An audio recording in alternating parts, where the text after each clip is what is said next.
Ayan. Okay, it's now recording. So, before going further, let us watch first a video about the stars, its color, its temperature, and its brightness. So, as the video is playing, you may take down the important notes on your, or important details on your, so,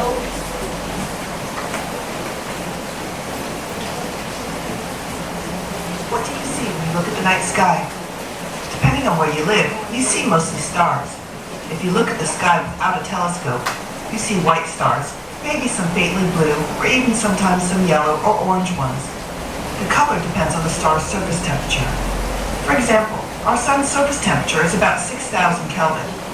Although it looks yellow from Earth, the light of the sun would actually look very white if we were in space. This white light coming off the sun is because its temperature is 6,000 Kelvin. If the sun were cooler, it would give off light more in the red range, and if the sun were hotter, it would look more blue. The coolest stars in the universe are the red dwarf stars. These are very tiny stars, some of the tiniest, so they don't burn as hot, and their surface temperature is only 3,500 Kelvin. The light they give off looks mostly red to us. Red is also the color you see with red giant stars. Huge stars that ran out of hydrogen fuel and bloated up many times their original size. The luminosity of the star is spread out over the much larger surface area of the red giant, making this star cooler than other large stars. On the opposite end of the color spectrum are the blue stars. These stars are giants and hypergiants, much, much bigger than the sun, and also much, much hotter, between 10,000 and 40,000 Kelvin. For us on Earth, though, most stars in the sky, except for the brightest ones, appear white or bluish-white because they don't emit enough light for our eyes to see color. Scientists have been studying stars for a long time, and over time they have learned to tell a lot about a star just by determining its temperature and atmospheric pressure. The temperature tells them the surface brightness of a star, and the pressure tells them an approximate size of the star, which tells them whether the star is a giant, a dwarf, or something in between. These two measurements, taken together, can often give information on the star's age and distance from the Earth. Scientists like to organize and classify things. They developed a classification system called the spectral code and have used it since 1943. To those who can read it, the spectral code tells just what kind of an object a star really is, its color, size, and luminosity compared to other stars, in addition to its peculiarities, history, and future. Let's learn a bit of the classification system. Scientists classify stars by temperature and the elements they absorb, which are called their spectra. They have divided stars into 7 main types. There are 7 main types of stars: O, B, A, F, G, K, and M. The O stars are the bright, hot blue stars, and the M stars are the dimmer, cooler red stars. A common mnemonic for remembering the order of the classification is, "Oh, be a fine girl, kiss me." But I like this mnemonic better. "Oh boy, an F grade kills me." According to the modern spectral classification system, O stars are blue, B stars are blue-white, A stars are white, F stars are yellow-white, G stars are yellow, K stars are orange, M stars are red. These categories of stars can also be broken down into tenths by giving them a number of 0 to 9. So an A5 star is 5 tenths between an A star and an F star. Class O stars are very hot, bright, and look bluish. The class O star is very rare. Only about 0.00003% of main sequence stars are O stars. These are also some of the brightest, most massive stars in the sky, shining with over 1 million times the power of our sun. Class B stars are very bright and blue. These stars are short-lived, so they don't travel far from where they are born. There are few of these Class B stars, only about 0.13% of all stars. Class A stars are white or bluish-white.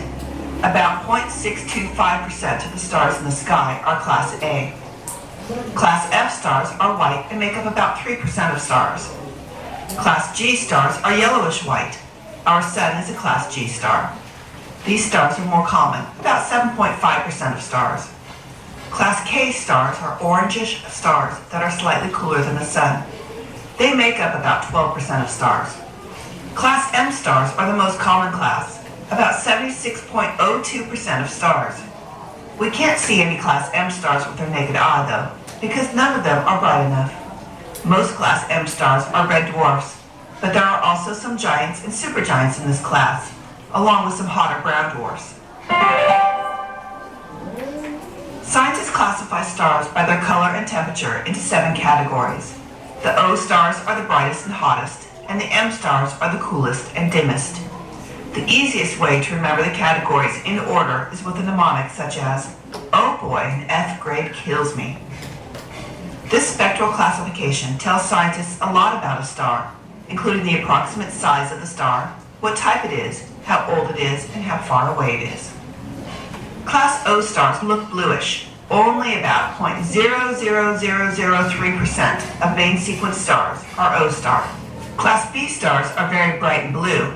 There are few of these Class B stars, only about 0.13% of all stars. Class A stars are white or bluish white. About 0.625% of the stars in the sky are Class A. Class F stars are white and make up about 3% of stars. Class G stars are yellowish white. These stars are more common, about 7.5% of stars. Class K stars are orangish stars. They make up about 12% of stars. Class M stars are the most common class, about 76.02% of stars. Okay, and we'll repeat it again by explaining the following. Okay, so stars, they are identified according to their color. And it is an indication that these colors are referring to their temperature. Okay, so let us start this one. Okay, masyadong malakas? Okay, kanina manilakas na natin kasi masyadong malakas din ang ulan.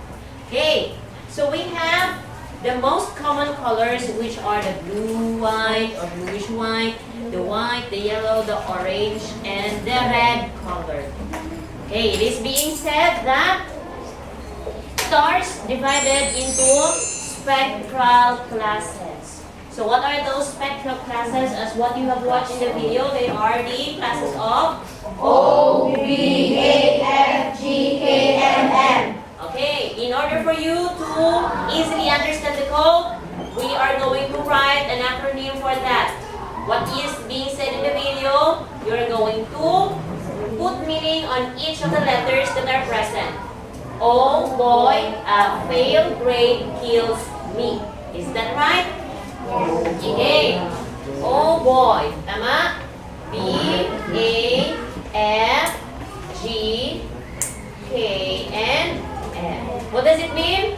Oh boy, A failed grade kills me. Again? oh boy, a failed grade kills me. Failed grade. Failed grade, ibig sabihin, bagsak. Okay, again, let us repeat it again. Oh boy, a failed grade kills me. Okay, group 1, can you please repeat? Oh boy, a failed grade kills me. Okay, what about the group 2? Oh boy, a failed grade kills me. Okay, what about the group 3? Oh boy, a failed grade kills me. Okay, it is now easier for you to memorize the codes according to their colors. So, based on the spectral classes, it shows that class O is being the first and class M being the last. Okay, what are the significance of these colors and the letters? Class O are the hottest and they are blue in color. Have you observed in your gas range if you are using gas stove or LPG tank on your homes? Who have LPG tanks on their homes? Okay, meron tayo isang. What about the others? Sino ang may LPG? Ang tawag niyan sa ating language, we call that one as gasol. Oh. Sino may ganyan sa bahay? Okay, what have you observed? Gablo. Yes? Kenji? Pag marami pa siyang laman, anong kulay niya? Blue. Pag maliit na lang, Red. okay, red. So, which among those two, Jan Michael, which among those two, the bluish white and the red color is the hottest, do you think? Blue. Why is it blue? If you are having an LPG tank and you are cooking, what have you observed if the gas or the flames that are blowing is blue in color? Mas madali ang mangyayari sa sinaing ninyo. What will happen? Yes? Yes, very good. Mas madali siyang magluto. What about if your kerosene or your LPG is blowing a red flame?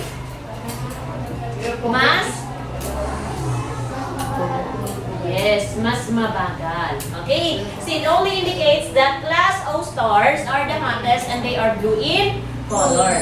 The coolest stars, unlike on our perception, they are class M, and what color are they? Red. So it only means that the bluer the star is, or the bluish white, the color of the star is, they are hottest stars. And those stars that are red in colors, they are the coolest stars. So do you have in your new idea now? Yes. Okay, so our sun. Okay, our sun is considered as a star. So what do you think is the color of our star or of our sun? Yellow. Okay, so our star now belongs to what spectral class? Class Okay, it belongs to Class G. Yan, andyan siya. Napapabilang sa dyan. Okay, so any questions? Okay, so let us now identify these stars according to which is hot, the hotter, and the hottest. So first we have the sun, which is color yellow. Oh, yan. And the surface temperature is about 6,000. Surface temperature is the temperature of the star. You can identify the surface temperature by identifying its color. Okay. Pag nakita niyo ang kulay niya, you can easily identify that the surface temperature is either hot or cold. If the surface temperature is about 40,000 and the other star has a surface temperature of 2,000, okay, which star do you think has blue color? Those stars that are having a surface temperature of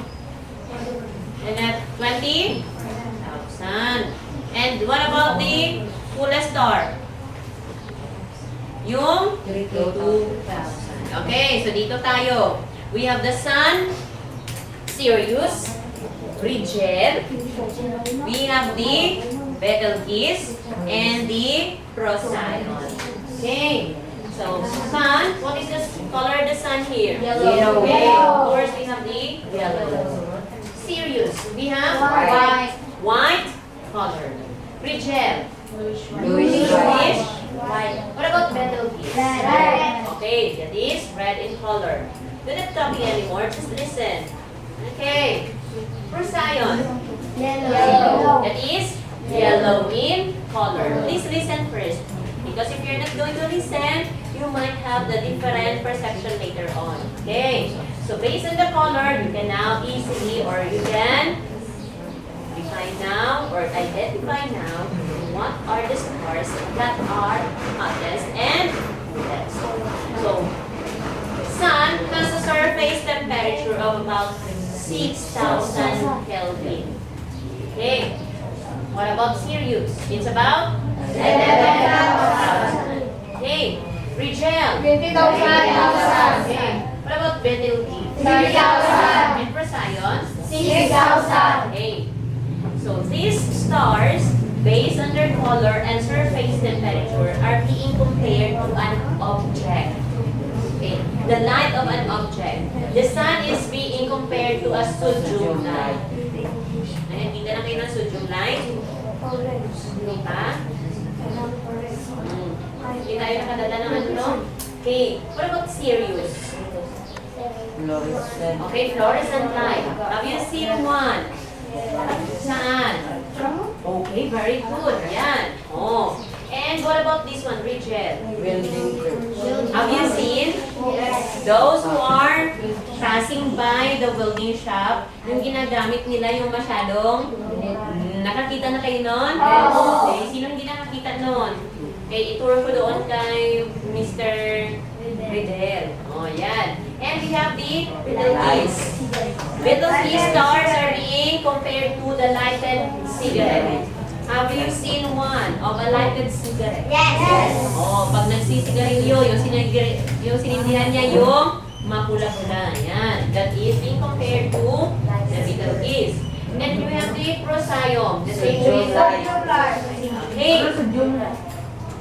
Sodium. What is a sodium? Huh? That is a chemical. Isa yan siyang chemical. Okay, so let us identify now what are or which star is hotter, and the hottest. So let us arrange these stars according to its surface temperature. Okay, mauna tayo sa color. Okay, let us arrange. Okay, we'll have first the mainit. Let us answer in chorus. Please raise your hand. Okay. So upon determining the color, that bluish white is the hottest. So which star comes first? Okay. What do you think is the star? First star. Okay. Bluish white being the hottest, so we'll have the.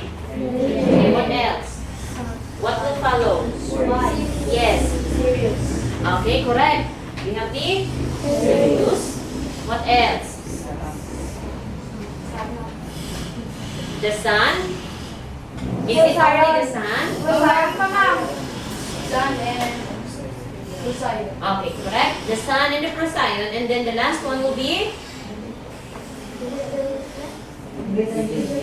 Okay, how do we read this one? Again? What about this one? What about this one? Okay, let us see if your answers are correct. Okay, so if you are going to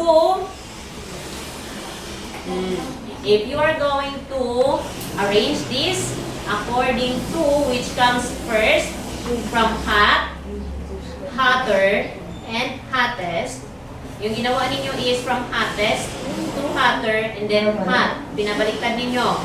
So still you'll have the same answer. Okay, Betelgeuse being the lowest or the hotter. Yan. The sun and the procyon. Followed by Sirius. And the last will be the ano? Okay, very good. That is the Rigel. Okay. Nakuha ba ninyo? Okay, even if you're going to take a look on the surface temperature, mauuna pa rin yung the lowest surface temperature. So what is the lowest surface temperature? We have what is this? 3,000. Okay, followed by? 6,000. Okay, 6,000, which is the surface temperature of the followed by 11,000, which is the okay, and the last one. Okay, nakuha ninyo. Okay, so again, there are stars being displayed on the board. Do they appear to twinkle? Okay, do they appear to twinkle? Nag-twinkle ba sila? No. You are seeing that one? Yes. Do they appear to twinkle? Yes. Oh, para silang Tama? Even if you are going to look at the sky, you will see the stars. It seems like twinkling in the night sky. Tama? Oo, lahat tayo. Kaya nga namin, umaawit tayong twinkle, twinkle, little star. Diba? Umaawit tayo ng ganyan. Oh. But, the question is, what makes them appear to twinkle? Bakit sila nagtitwinkle? Because Nagtitwinkle ba talaga sila? Those stars really twinkle? No. What do you think? Are stars really twinkling or not? No. But how come that these stars appear to be twinkling? Bakit sila nag-twinkle sa paningin natin? Okay. So, anyone? Any idea? What do you think? Because of? Okay, dahil masyadong malayo because of its distance from the Earth according to Algin. What else? What do you think before I'm going to tell you the answer? Okay, because it is close to the sun. Sun is also our star. So if the star is close to the sun, which is another star, ibig sabihin, it will appear to be twinkling at night. Okay, let us see if your answers are correct. Okay, anyone? Any idea? Anyone? Because of its temperature. Okay. Do you have any idea? Okay, let us see. Contrary to the popular belief, it is said that stars do not twinkle. Hindi sila nagtitwinkle. This phenomenon is due to the result of atmospheric interference. Ano yung atmospheric interference? This is what causes the twinkling effect in stars. So, yun, atmospheric interference, yun yung nag-cause bakit nag-twinkle yan siya dito sa atin. So, the lower the star in the sky, it will appear that it will twinkle because its light must pass through more of the atmosphere. Kaya, nag-twinkle siya. So, mas mababa yung star, mas malapit siya sa atin, it will appear twinkling. Tama? Okay. Pag masyado na rin malayo yung star, hindi na natin yan nakikita not unless we are going to use telescope. Okay, very good. So, you may observe that stars differ in color and brightness. Have you seen on the sky? Tama, makikita natin, kung titingnan natin, minsan may nakikita tayo, they may appear blue. Sometimes we may see stars that are red in color or orange. Some may appear to be yellow and others are white. Tama? And some are bigger to others. Have you observed during the night time? Some others parang dot ng ballpen. Some others parang takip ng inyong ballpen. Tama? Okay. So they are different from each other. There are some stars that are bigger and there are some stars that are smaller. So there are stars that look brighter and others are fainter. Yung iba, masyadong maliwanag. Yung iba rin naman ay masyadong madilim. Okay. So the brightest star in the sky is the Sirius. Yan. Siya ang pinaka-maliwanag na star sa karanitan. Okay, let us take look on these two examples. Proxima Centauri, the name of the star or the sun, and Sirius. Okay, the distance in light years of a Proxima Centauri is 4.34 light years. And we have this Sirius, which is 9 light years before yung light niya makakarating dito sa Earth. Okay, now, why is it that Sirius cannot be seen visibly in the night sky, even if this is the brightest star? And the sun, or the Proxima Centauri, even if it is 4.34 light years only away from us, why is it so light? Huh? Yes, Jahed. Why do you think so? Brightest siya and then why we cannot see it? Not unless we are going to make use of a telescope. Why do you say? What is your idea? Yes, see it. Okay, please stand up. Okay, what is that star that is very far from us? Okay, very good. Let's give Sid a big clap. Go. Very good. correct. Because Sirius, according to Sid, is very far from us. And it reaches 9 light years before it reaches the light or its light into the Earth. Masyadong malayo po yan. Okay. Unlike Proxima Centauri, even if it is so near, but it is so bright, or it gives bright light to humans. And its light is very useful to us humans. Tama? Without its light, we cannot see different things or beautiful God's creation. And aside from that, we will not live, or we cannot live on this world.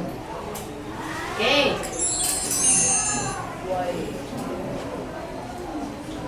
Okay. Stars are being divided into 1, 2, 3, 4, 5, and 6. May mga iba't ibang uri tayo ng stars. Okay. As I'm going to lecture, you're going to have your notes. Okay. Meron tayong tinatawag na main sequence stars. Okay. Itong mga main sequence stars, tinatawag natin na, or this is the point of the stars where evolution during which it maintains a stable nuclear reaction. Okay. One example of a main sequence star is our Sun. So, isa siyang uri ng main sequence star. Okay. Tawag natin sa kanya main sequence star. Dahil dito, it will spend most of its time bringing about light to the Earth. Okay. Next one. We have the red giants. Giants, mga higante. Pero anong kulay nila? They are red in color. Usually, if they happen not to be seen with its red color, they might have an orange color. So, ibig sabihin, kapag ang mga stars na yan are reddish or orange in color, they gives a cool temperature. And then, they are very large and 100 times of the star's original size. 100 times kalaki. One very example of a red giant is the Betelgeuse. Kita niyo yun kanina yung sa example natin? Betelgeuse is red in color. So, ang example ng red giant is Betelgeuse. And it is found in a constellation of Orion. Yan. Sa paa ni Orion, makikita ang star na si Betelgeuse. Okay. Kuha ninyo? Okay. Then, number 3. We have the white dwarfs. What do you think is the color of these white dwarfs? White. Are they big? No. Based on the words that they have given, white dwarfs, ibig sabihin ng dwarfs maliliit. The remnant of an average size star that has passes through the giant stage of its life. And this star may expel some of its matter to the space, creating a planetary net. Mga remnant magsaling-saling. O yan. And we have these brown dwarfs. Merong white dwarfs, merong brown dwarfs. They are called tailed stars. Tail, ibig sabihin hindi na nag-iilaw. Okay. During some process of the star's formation, some protostars have reached the critical mass required to ignite the fires of the nuclear fusion. So, kailangan siya pasigahon. If the protostar's mass is only about 1/10 of that size, it will grow briefly until its energy dies out. So, katulad ng inyong gasol, pag hindi na siya umiilaw, o hindi umiilaw, sorry, if pula na yung kulay niya, later on, it will fail. Hindi na siya mag-iilaw. Hindi na